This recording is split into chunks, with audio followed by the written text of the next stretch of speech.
Interest, aggregation, and articulation. It's a mouthful, and it doesn't exactly roll off the tongue. Oh, sorry, I don't have my clicker. Especially not on a Friday morning, and after a day of navigating already. So let's start a little bit simpler with a story. Meet my family. Technically, this is a lovely stock photo of somebody else's family, but it does the trick. When I was a kid growing up, at all of the holiday events, my cousins and I would come together, and inevitably, through one common interest of needing to be entertained, we would tug on the skirts of my Grandma Barb, and ask her to entertain us. But we didn't actually know how we wanted to be entertained. So through some key questioning, my grandma would identify with more specificity what we actually wanted and be able to walk over to the closet and pull out the perfect game for us to play. And in this simple way, she was able to aggregate our interests and articulate them into something that we could then act on and play a game, be entertained. This is a very simple example, but let's look at a larger scale in the political context where this concept is critical. Dr. Martin Luther King Jr. led millions of disenfranchised Americans in the 1960s who all sought freedom. But protesting freedom doesn't get you very far unless you know more specifically what kind of freedom you want. What does that actually mean? Well, because Martin Luther King was able to collect these people, get them together, and identify with very specific articulation what their interests were, they wanted to be able to sit anywhere on the bus, stay at any hotel, live in any apartment. He was able to then get them together and articulate their interests into protests and then push for meaningful legislation that then became law. And so this is on the global scale, right? These are global affairs, and this is how you can change and push and influence the political and social sphere. So we also looked at the family level, that's the smallest unit of society. In between, though, falls the firm, the business. Businesses can also push their own agendas and make change in politics and society. But they're also often pushed by others. And that's what we're going to look at today. How do social movement organizations, SMOs, those are nonprofits with an agenda of some sort, how do they push against the firm? And what does that do? Well, first of all, why do they push against the firm? Well, firms have influence. How do they have influence? Why? Because they've got people behind them and they've got focused interest. So, for example, in this illustration, you've got the traditional power players in society and politics that had industry had lots of firms behind it, large numbers with focused interest of what their industry needed and wanted. Likewise, unions, churches, politics, major political parties. Because of the people behind it and the focus of the interest, they were able to move and make change. But social movement organizations lack that often. Right here we see this is represented by environmental and human rights organizations. They may have a lot of supporters, varying degrees, but they don't have a lot of focus. But that's where the magic happens, through the internet. With the use of the internet and social media, organizations are increasingly able to galvanize the support and then also more specifically target their audience and focus their interests to gain political and societal influence. It's getting extreme too. I mean, even fruit flies can have rights represented in the mainstream. They're able to, again, a very narrow focus, gain the momentum that they need through access to millions around the world. So what we predict is, in a room full of executives, you know that these social movement organizations exist and that your firm may be prone to an attack. And we believe that these attacks, these movements by social movement organizations is only going to increase. In 2004, there were just 18,000 registered SMOs. But 10 years later, that number's tripled. So we know that your organization at some point will be challenged by a social movement organization, sometimes with converging interests with your firm, sometimes with divergent interests. So the question becomes, what do you do about this? Now let's look at an example in practice. Meet my best friend, diamonds. All right. Since 1888, one company has dominated the diamond industry and at many times more or less monopolized it. But in the mid-1990s, De Beers met its biggest challenger, and it didn't come from the market. Can you raise your hand for me if you've ever heard the term blood diamond? A lot of you, most of you. So this term didn't, didn't come from De Beers. You can bet your bottom dollar on that one. It actually came from a social movement organization. Now, I'm sorry if this image offends you, but this is what this social movement organization did and how they turned one small issue at some local mines in Africa into a global phenomenon, and a phrase that was officially adopted by the United Nations, blood diamond. When a group of people in Africa learned that local miners were having their hands chopped off by guerrillas who owned and ran and operated mines from which De Beers sourced some of its diamonds, they became outraged and started acting. But it was a small group of people, and they couldn't necessarily reach the rest of the world. But over time, they were able to get more interest, and once the UN latched onto it, the information spread worldwide, and suddenly women in New York and London didn't want that diamond anymore until change happened. So this campaign became global, and De Beers was faced finally with having to act.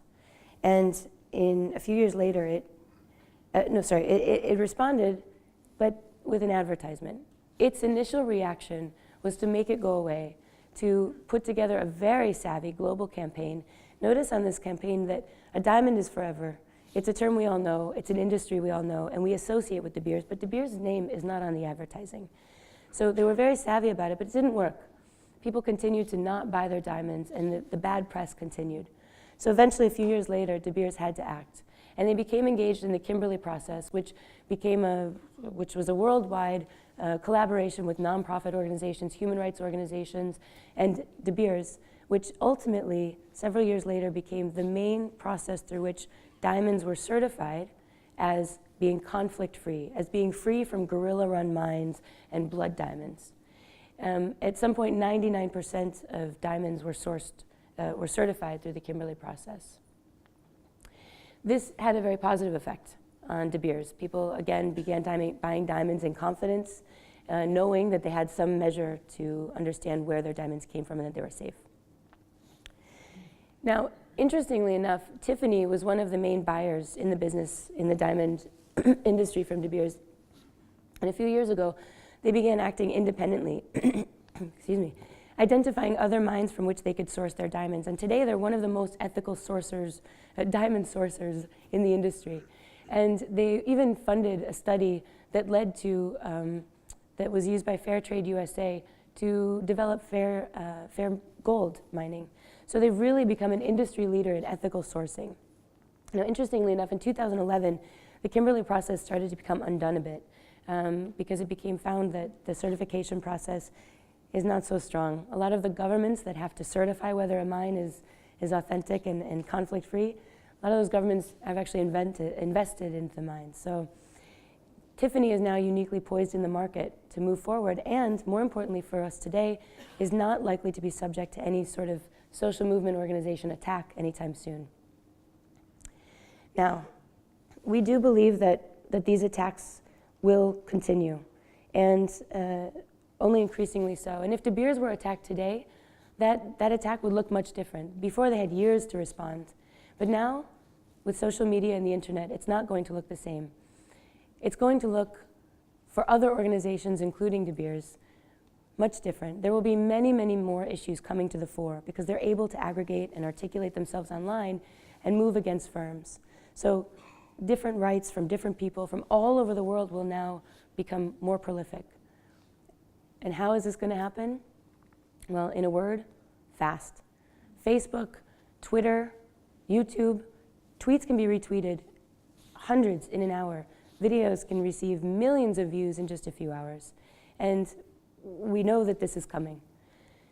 Who's doing it? Well, billions and billions and billions. As the global middle class increases, so too have studies found that when you have more wealth, you're more likely to act on your own interests. Not just to have your interests and articulate them, but actually act on them. And with the internet and access to the internet increasing, it will increasingly happen online. So these social movement organizations, growing in range and number and access, will become an increasing challenge for your firms.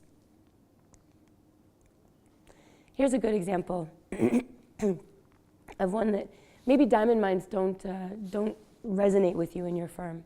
But let me introduce you to another person. This is Dave Carroll.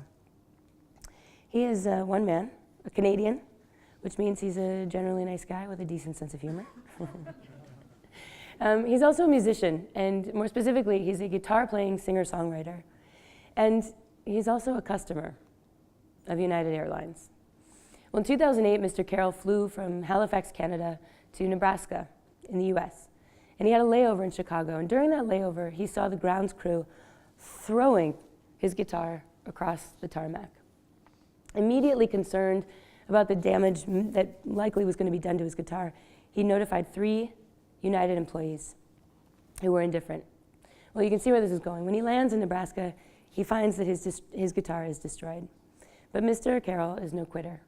He made a funny, lighthearted, but kind of pointed song, and he went to the internet. United breaks guitars. This song, within hours, received 150,000 views. Within 3 days, 500,000 views. Within 6 weeks, 5 million views. And sadly for United, the saga continues because as of today, you can see more than 14 million views. So how much would your company spend on advertising to reach 14 million views in a 4.5-minute ad? It'd be a lot. Now, United got a lucky break and they got this for free. The problem is it was bad press. And the course of their marketing nightmare stretched far. Mr. Carroll has since posted other videos. He's written a book. He's now a public speaker about bad customer service. And in the last 2 years, 4 media organizations in Europe and the US alone have covered this story. So while United had the opportunity to respond positively and address his concerns, instead they denied all liability. Now, as a lawyer, one of the first things I did was check the checked baggage policy of United. And it's arguable that they may have had some liability because it was an international flight. But the bottom line is that United acted without even considering that and immediately just shut down the concern.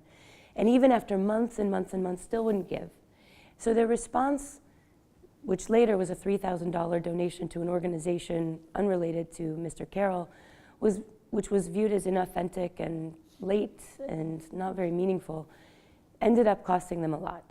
Because while they had the chance a long time ago to be a customer service hero, United Breaks Guitars will live on forever.